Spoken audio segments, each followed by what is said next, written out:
देखिए, परमात्मा क्या काम करते हैं, जब उनके मार्ग पे कोई चलता है ना, तो सबसे पहले वो सिद्धियां देने लग जाते हैं। आपको याद होगा, कठोपनिषद में नचिकेता की ये कहानी आपने सुना ही होगा कि कितना उनको लुभाया गया कि ये भी ले लो, यो भी ले लो, हजारों अप्सराओं जैसी पत्नियां ले लो, पुत्र ले लो, धन ले लो, सारे धरती का साम्राज्य ले लो। अगर वो फंस जाता तो जिस आत्मज्ञान के लिए गया था उससे वंचित रह जाता ना। इसी तरह से आप लोग ध्यान रखो कि जब साधना आपकी, देखिए ये सिद्धियां कब आती हैं, पहले इसको भी समझो। जैसे ही आपका मस्तिष्क, ब्रेन शांत होने लग जाता है, इसका कूड़ा करकट हटने लग जाता है, तो आपका मन शुद्ध सात्विक होता है। इतना सात्विक हो जाता है, इतना सात्विक हो जाता है कि इसके अंदर क्षमता बहुत आ जाती है। अति सूक्ष्म से सूक्ष्म विषय को ग्रहण करने की इसमें क्षमता आ जाती है। इसमें दूरदर्शिता आ जाती है, बहुत कुछ आ जाती है इस मन के अंदर। ध्यान रखना, मन ऐसा साथी है कि अपने सूक्ष्म अवस्था में रहे तो पूरे ब्रह्मांड का ज्ञान अकेला कराने में आपके लिए सहायक है। जब परमात्मा ऐसा जब मन होता है तो सबसे पहले लुभाने वाली चीज़ आपको देंगे, लुभाने की। अब जैसे सिद्धियां दे दिए, आपको दूरदर्शिता आ गई, आपकी वाणी में सत्यता आ गई, जिसको जो कुछ कह दोगे वो सत्य होने लग जाएगा। दृष्टि के अंदर कहीं कुछ हो रहा है आप जान लोगे। बहुत कुछ सिद्धियां आती हैं। तो अब इस सिद्धियों को पाकर कोई अपनी नई नई दुकान खोल लेता है सिद्धियों को लेकर। अब दुकान खोल लिया तो अब दुकान में बैठ गया, इससे दुकानदारी करने लगा, दुकानदारी करने लगा, आगे जाना बंद उसका।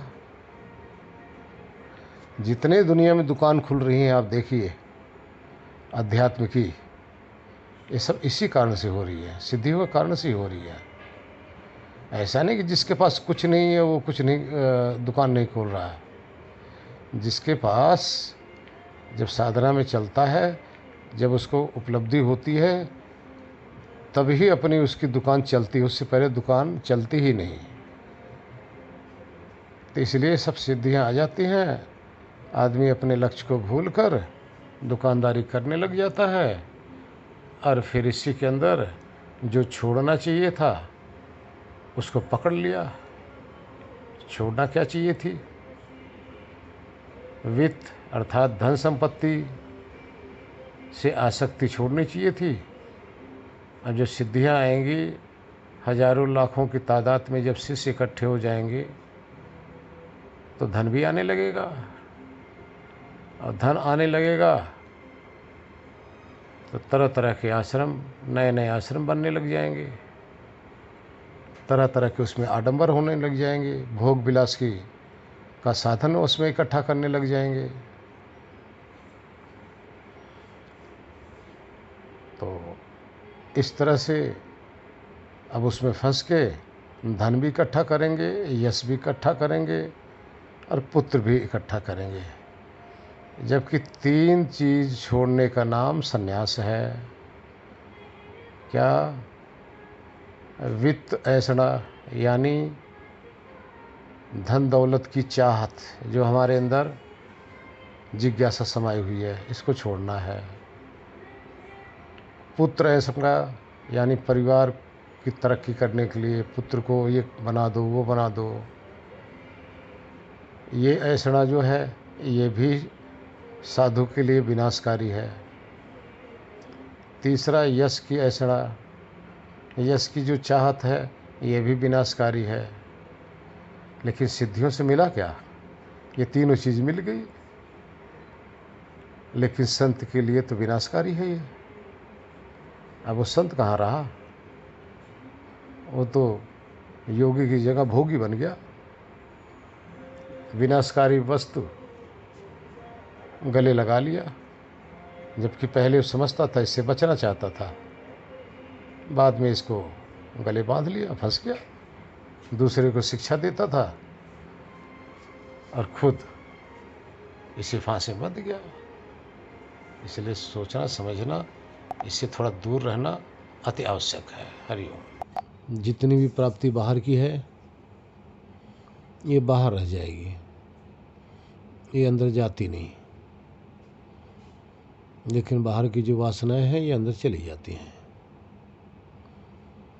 लेकिन अंदर से जो झांक रहा है बाहर को, वो जो झांकने वाला है वह उसको हमें झांक लेना है, उसको पकड़ लेना, उसी को ग्रहण कर लेना है। और वही पकड़ में आता नहीं। सब कुछ पकड़ में आ जाता है, बस वो पकड़ में नहीं आता। जबकि उसी को पकड़ना है। वही अविनाशी है, वही ज्ञान स्वरूप है, वही निराकार है, वही सत्य स्वरूप है। तो इसी सत्य स्वरूप में जाकर हमें ठहर जाना है। बाकी जो कुछ उपलब्धियां हैं वहाँ होंगी, वहाँ पता चलेगा। जैसे जैसे हम वहाँ बैठे रहेंगे, जैसे जैसे वहाँ हम जाते रहेंगे, वैसे ही वैसे हमें नई नई अंदर की जो भी चीज़ें हैं पता चलती रहेंगी। तो वो जो ज्ञान होगा वो अपना ज्ञान होगा, अपनी उपलब्धि होगी। तो वही संसार से हटकर जो अशरीरी है, निराकार है, तो इसका ज्ञान हो जाएगा। इसका ज्ञान होने के बाद में तब आप अनुभव करेंगे कहाँ वो ठहरा हुआ है। जहाँ ठहरा है वहीं ठहर जाना है, बस ये तो करना है। ध्यान देना कि आज तक कोई जो मोक्ष में गया है ना, दुनिया में कोई मोक्ष से वापस आके बताने नहीं आया कि हम मोक्ष में ऐसे ऐसे हमें होता है या फला फला चीज़ मिलती है। आज तक कोई नहीं है बताने के लिए, और आएगा भी नहीं। जिसने मोक्ष प्राप्त कर लिया है वो आप लोगों को बताने आएगा कि हमें मोक्ष हो गया, हमें ऐसे ऐसे वहाँ हो रहा है। नहीं, आज तक कोई नहीं है। दूसरा नंबर, जो यहाँ जीवित है वो कभी मोक्ष में गया ही नहीं। तो जब ये मोक्ष में गया नहीं तो मोक्ष की व्याख्या कैसे? और जो मोक्ष में गया है वो आकी व्याख्या कर ही नहीं रहा है। तो ये भी संशय होता है कि ये गुरु लोग, संत लोग, ऋषि मुनि लोग क्या हमें बरगला तो नहीं रहे हैं, गलत तो नहीं बता रहे हैं? जब ऐसा हो ही नहीं सकता, फिर कहाँ से ये शब्द आ गया मोक्ष का, मुक्ति का? तो इसका अर्थ सिर्फ इतना ही मान के चलो कि जब हम जीते जी शरीर से रहित, इंद्रियों से रहित, मन से रहित, अपनी चेतन अवस्था में जब हम पहुंचते हैं ना, तब हमें ज्ञान हो जाता है, तब हमें अनुभव हो जाता है। इसी अनुभव के आधार पर हम अनुमान लगा लेते हैं कि इसी को मोक्ष कहा जाता होगा या ऐसा ही मोक्ष है। इस अनुमान ज्ञान के द्वारा मोक्ष या मुक्ति का प्रमाण सिद्ध होता है। और जहाँ अगर कोई प्रमाण है ही नहीं तो बात बिल्कुल असत्य ही माननी चाहिए। तो यहाँ आप देखिए, जब आप जाएंगे आपका अनुभव होगा, आपको पता चल जाएगा कि देह न रहने के बावजूद भी हम शेष रहते हैं, इंद्रियां न होने के बावजूद भी हम ज्ञान करते हैं, सबसे हटने के बावजूद भी हम शेष रह जाते हैं। अपनी ये जो अवस्था है, ये स्थिति है, कोई कल्पना नहीं है, कोई ख्याली पुलाव नहीं है। हाँ, जो कल्पना मूलक जो ज्ञान है वो बिल्कुल व्यर्थ है, वो ग्रहण करने योग्य नहीं है, वो मानने योग्य नहीं है, क्योंकि कल्पना तो मानसिक उड़ान हो गई ना। लेकिन जब जाके हम वहाँ बैठते हैं, ठहरते हैं, तो कल्पना नहीं है, ये अनुभव है। कब का अनुभव है? जीते जी का अनुभव है, देह में रहते हुए का अनुभव है, इंद्रियों के साथ रहते हुए का अनुभव है, संसार के रहते हुए का अनुभव है, अपने जीवन रहते हुए का अनुभव है। जब हमें यह अनुभव हो जाता है तभी हमें पता चल जाता है कि जैसे हम आज अभी प्रेजेंट में अपने देह रहित अवस्था को हमने जाना है, वहाँ हम ठहरे हैं, जाकर वहाँ हमने अनुभव किया है, इस देह रहित अवस्था का साक्षात्कार किया है, ये स्वरूप हमारा ही है। ये अनुभव आपका अनायास नहीं है, सत्य है, यथार्थ है, प्रैक्टिकल है। जब ये हम प्रैक्टिकल कर लेंगे तब इसी के अनुसार, अपने प्रैक्टिकल के अनुरूप ही हमें एक अनुमान होने लग जाता है कि अब शरीर से निकलने के बाद में, मृत्यु के बाद में, प्राण त्यागने के बाद हमें इसी स्थिति में या ऐसे ही सहज टिके रहना है। अब जो टिके रहना है, ठहरे रहना है, मोक्ष में इसी को तो बताया जाता है कि ऐसे रहता है मोक्ष में आत्मा। मोक्ष में जब रहेगा तब रहेगा ना। अभी तो जिस मोक्ष की व्याख्या हो रही है उस मोक्ष को आज आप अनुभव कर रहे हैं ना। जब आज अनुभव कर रहे हैं तो ये तो आपका अपना प्रैक्टिकल हो गया ना, आपकी कमाई हो गई ना। इस तरह से ऐसा साधक इस अवस्था में पहुंचा हुआ, उसको वो लोग भी दिखाई दे रहा है जीते जी, जिसको मोक्ष कहा जा रहा है, जीते जी दिखाई दे रहा है उसको, क्योंकि रोज जा रहा है ना, अनुभव कर रहा है, जीते जी अनुभव कर रहा है। और उसी की उम्मीद में, उसी की चाहत में अपना अनुमान लगाए बैठा है कि इसके बाद में हमें यहाँ जाके ठहर जाना है। तो यही है मोक्ष, यही मुक्ति और यही आत्म साक्षात्कार है। मरने के बाद मोक्ष नहीं होता, ध्यान रखना। मोक्ष का अनुभव जीते जी करना है। जब जीते जी हम कर लेंगे तो मृत्यु के बाद वही स्थिति बन जाएगी। मृत्यु के बाद बनानी नहीं है, जीते जी बनानी है। जो हम बनाए रहेंगे वही लास्ट में बनेगी।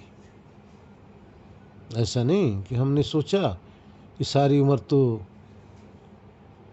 पूरा जीवन विषय विकारों में काम रहो, रमण करो, और मृत्यु काल में राम नाम ले लो, बस हो गया, मोक्ष हो जाएगा, ऐसा नहीं है। जो आपकी जो साधना चल रही है ना, ये साधना ही मोक्ष है। सबसे विरक्त होकर जो स्वरूप का साक्षात्कार कर रहे हो, यही मोक्ष है। आप देखते हो ना कैसे आप शेष रह जाते हो, कैसे बिना इंद्रियों को के आपको ज्ञान होता रहता है, बिना मन के भी अपने आप की अनुभूति होती रहती है, बिना शरीर के भी हमारी स्थिति बनी रहती है। यह तो जानना ना, यह तो अनुभव करना है। जीते जी कर लो, हो गया मोक्ष। जीते जी मोक्ष का अनुभव। और जो ये अनुभव कर लेता है वही दूसरे को बताता है कि मोक्ष ऐसे होता है, जबकि मृत्यु उसकी भी नहीं हुई है। लेकिन शरीर से मृत्यु नहीं हुई है, जीवन से मृत्यु नहीं हुई है, जीवन तो बना हुआ है। लेकिन शरीर की मृत्यु करके, इंद्रियों से मृत्यु अपनी करके, मन से मृत्यु करके स्वयं स्वतः ही मृत्यु कर रहा है। मृत्यु से परे जाके अपना अनुभव कर रहा है ना। बहुत बड़ी चीज है ये। जन्म जन्मांतर का ये कर्मों का फल है, पुण्य का फल है। करो, देखो मोक्ष को। किसने जाना है कि मरने के बाद होगा? जीते जी अनुभव कर लो। जहां से आप बोल रहे हो, जहां से आप सुन रहे हो, जहां से आप चख रहे हो, जहां से आप मनन कर रहे हो, वही तो मुक्ति है। जहां से कर रहे हो, ध्यान रखना, और जहां से कर रहे हो वहीं पे हो, वहां पे चले जाना मुक्ति है। और जहां कर रहे हो, इंद्रियों के साथ कर रहे हो, मन के साथ कर रहे हो, विषयों के साथ कर रहे हो, प्राणिक पदार्थों के साथ कर रहे हो, ये आपके जन्म मृत्यु का कारण है। लेकिन जहाँ से कर रहे हो वहाँ ठहरना आपका मुक्ति का कारण है, मुक्ति का साधन है। करो, देखो ना क्या प्यारी चीज है। अब आप देखिए, कितने ते भी कह सकते हैं कि मैं अकर्ता हूँ, कितने ये भी कह सकते हैं कि मैं करता हूँ। कहने के लिए कोई कुछ भी कह दे। आप देखिए, इन सब के पास में फंसे पड़े हो ना। पहले स्थूल शरीर के फांस के अंदर फंसे पड़े हो, फिर इंद्रियों के जाल के अंदर फंसे पड़े हो, फिर मन के जाल के अंदर फंसे पड़े हो। सूक्ष्म शरीर का जाल तो है ही है, फिर प्राणों का जाल है आपके अंदर, जिसमें आप बंधे पड़े हो। यही तो सारा बंधन है ना। इसी बंधन को तोड़ना आपने, इसी बंधन को समझना है आपने। ये बंधन कब समझ में आएगा? जब इस बंधन से छूटकर, बंधन से विरक्त होकर, बंधन से अलग होकर अपने उस जो बंधन रहित अवस्था है, उस अवस्था में पहुंचोगे तो आपको अपनी पहचान हो जाएगी। वो पहचान ही आपने करनी है जो आपकी बंधन रहित अवस्था है। अभी हमारी सबकी बंधन सहित अवस्था है। जितना मर्जी आप कह दो कि आत्मा मुक्त है, मुक्त की परिभाषा क्या है? छूटा हुआ है ना। आपने छुड़ाया कहाँ?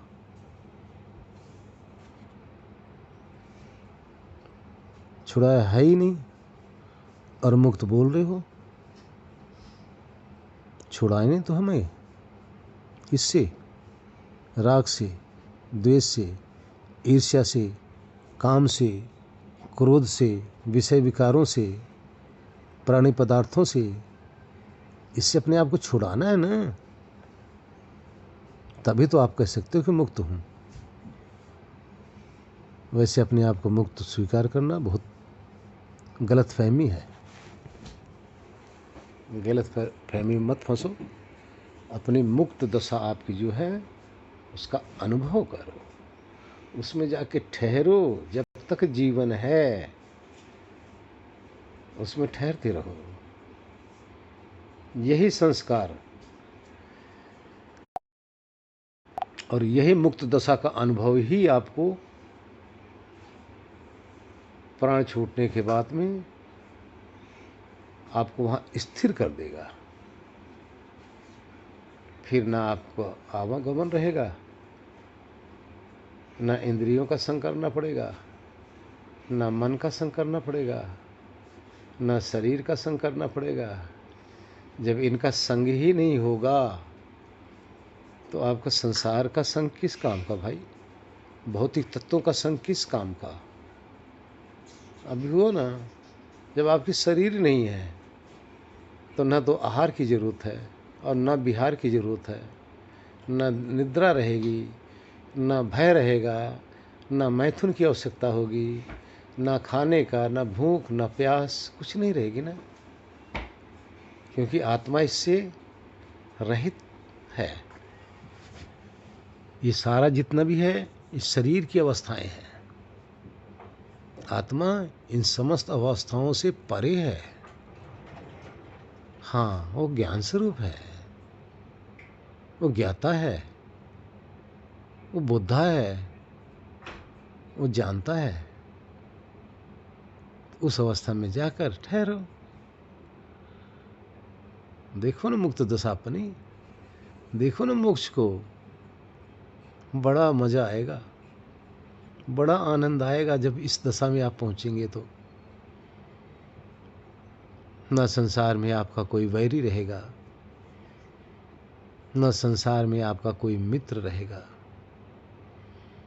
शत्रुता और मित्रता गायब हो जाएगी। न संसार में आपका अपना कोई रहेगा, न आप किसी के रहोगे। ये भी सब गायब हो जाएगा। न आप किसी के पिता रहोगे, न किसी के पुत्र रहोगे, न किसी के पति रहोगे, न किसी की पत्नी रहोगे। सब गायब हो जाएगा। ये सारे रिश्ते नाते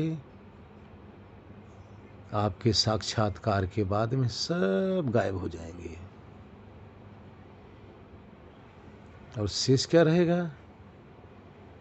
जो इस रिश्ते नाते से अपने आप को जोड़ा है, अटैचमेंट किया है, वो शेष रहेगा। उस शेष अवस्था में सब कुछ शून्य है, कुछ है ही नहीं। वो तो न स्त्रीलिंग है, न पुल्लिंग है, न किसी देश का है, न किसी जाति का है, न उसकी आयु है। वो तो सदा किशोर अवस्था रहती है। उसमें बचपना भी नहीं है, जवानी भी नहीं है, बुढ़ापा भी नहीं है। किशोर अवस्था सदा उसके अंदर अपनी इसी किशोर अवस्था में प्रफुल्लित रहता है। डुबकी लगाओ, ज्ञान में गोते लगाओ, पहचानो अपने आप को। बस क्या रह गया फिर? सारा संसार छूट गया, समाज छूट गया, अपना पराया छूट गया। कौन किसका है? सब भ्रम लगेगा। इसी भ्रमजाल को तोड़ो, इस भ्रमजाल रहित अवस्था जो है उसको प्राप्त करो। समय ज़्यादा हो रहा है। हरिओम। जितना अंदर ठहरोगे अधिक, उतना आपकी परिपक्व अवस्था, विश्वास, ये सब दृढ़ होगा। और जितना ही बाहर भटकोगे उतना ही बाहर के बंधन आपके सामने प्रकट होंगे, उसमें फंसोगे। इसीलिए जीवन में जब तक जीवन है तब तक उसमें गोते लगाते रहो। क्यों लगाना पड़ता है? क्योंकि गोते यहाँ भी तो लगा रहे हो ना, विषयों में।